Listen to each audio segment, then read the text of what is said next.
Hi guys, Milog Tarot here. Welcome back po for your kapalaran sa pag-ibig. Para po ito sa mga water signs, Cancer, Scorpio, and Pisces. Maglalagay na lang po ako ng timestamp sa may description box para po mapuntahan ninyo ang inyong zodiac signs. Pero syempre, this is a general reading, kaya hindi po lahat ay makaka-relate. Okay? So, we will start po with Cancer. Ano kaya yung posibleng pagdaraanan ng mga Cancer sa mga susunod na mga araw? Merong makikipag-communicate sa inyo. Asahan ninyo na kapag nakipag-usap sa inyo itong tao na to, maaaring magkaroon kayo ng conflict or mag-away lang kayo. Parang magkaiba yung mga gusto ninyong mangyari.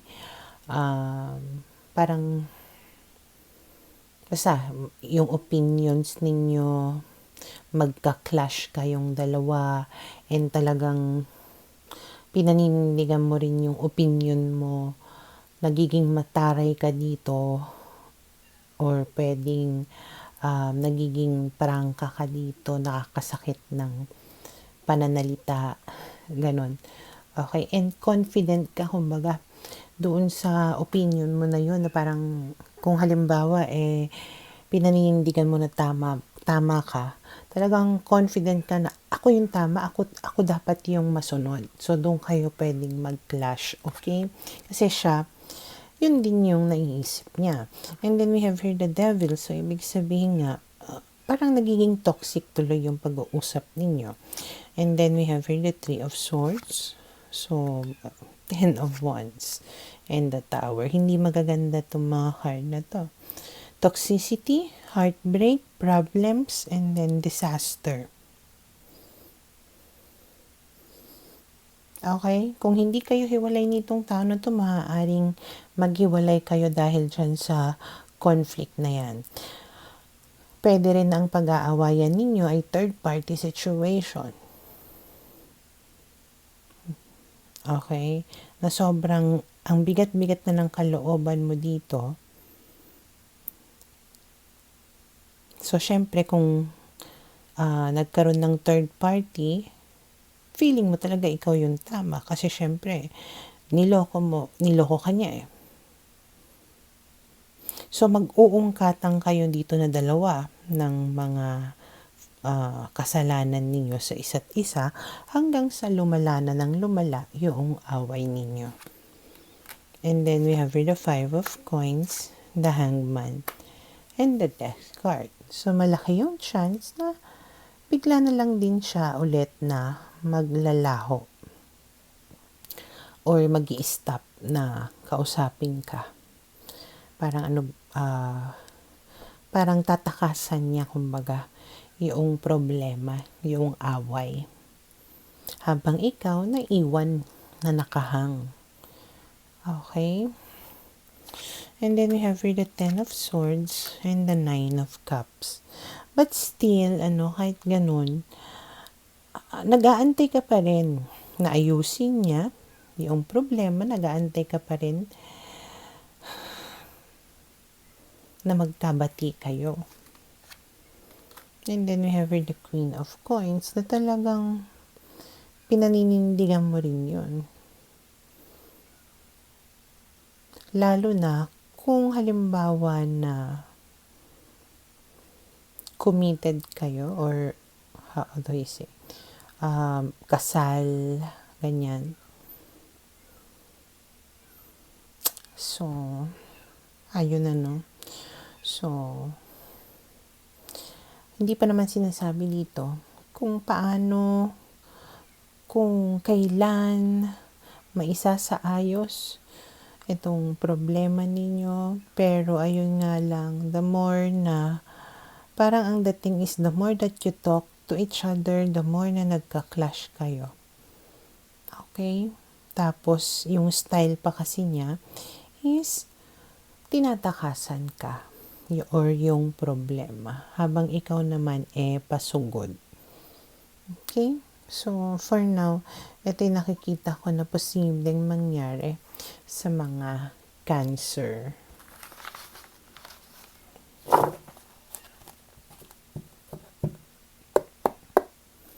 Para sa mga Scorpio, okay, let's see. Ano kaya yung posibleng pagdaraanan ng mga Scorpio sa mga susunod na mga araw? We have here the Devil, the Nine of Swords, the Magician, and the Six of Cups. Okay, so sa mga susunod na mga araw, parang nagiging obsessed na naman kayo dito sa kakaisip about somebody na gusto ninyong manumbalik sa inyo. Yung iba sa inyo, pwedeng hiling ng hiling, manifest ng manifest, ganyan. Ginagawa nyo yung lahat na makakaya nyo para lang bumalik sa inyo yung person ninyo. Parang yung dating is desperate kayo, desperado na kayo. Lahat na gagawin nyo. Okay, baka lahat ng subliminals, lahat na ng kung ano-ano dyan, na ritual, ginawa nyo na para lang bumalik sa inyo yung person ninyo. But still, hindi nangyayari yung gusto nyong mangyari. And the more na ipinipilit ninyo, the more na nalulungkot kayo, the more na nararamdaman ninyo yung pag-iisa ninyo. And then we have here the Page of Swords, the Hermit, and then the Hangman. At dahil dyan, yung mangyayari is, dahil obsessed ka na hindi ka matigil ngayon sa kaka-stalk, kakatingin, kaka-research, kakatanong about dun sa person mo. Okay. At mas lalong nalulugmok ka na naman dito sa kalungkutan dahil sa mga pinaggagawa mo na yan. And again, the more na pinipilit mo, the more na walang nangyayari. Okay? Paalala ko lang po sa mga nagmamanifest or nakikinig ng mga subliminals, kapag po meron kayong negative emotions, mas mababa po yung chance na magkatotoo yung mga manifestations ninyo. Okay? Kasi you have to be positive talaga, yung without a doubt na kapag hiniling mo, mabibigay sa'yo. Yung talagang buong-buo yung tiwala mo. Kasi pag hinaluan mo ng negative thoughts, baka yung negative thoughts mo yung mag-manifest. Kagaya nito, nandun yung desperation, which is a negative emotion. Kaya, walang nangyayari. Okay? Kasi if you want to attract something positive into your life, you need to be also positive. Okay? Since ang nararamdaman mo dito ay negative, syempre, lalayuan ka nung positive na energy. Kasi, ang negative mo di ba? And then we have the Knight of Coins, the Knight of Cups, and the Eight of Cups. Okay. So, ang nangyayari nga dito, imbes na lumapit sila, lumalayo sila. Even yung mga potential na makikilala mo sana, pwedeng naglalaho sila. Kasi you are not emotionally available for these people. Okay? So, kahit na may nagparamdam sa'yo, kahit na may bago kang nakilala, wala kang pake. Kasi yung focus mo, yung obsession mo, is doon sa tao na gusto mong bumalik sa'yo. Okay? And then we have the Death card and the Emperor. So, kailangan mo magkaroon ng transformation. You need to change, kumbaga, the way that you think. Okay?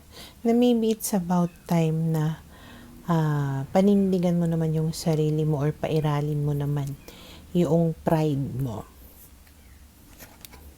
And then we have here the Star. Na maybe then, magkaroon pa ng pag-asa. Maybe then, doon pa magkatotoo yung mga pagkahiling-hiling mo. Kasi nga, nag-transform ka nawala yung negativities mo. Naging positive ka. Therefore, you are going to attract the positive things in your life, or maybe make your manifestations come true. Okay? So, for now, ito yung nakikita ko na posibleng mangyari sa mga Scorpio.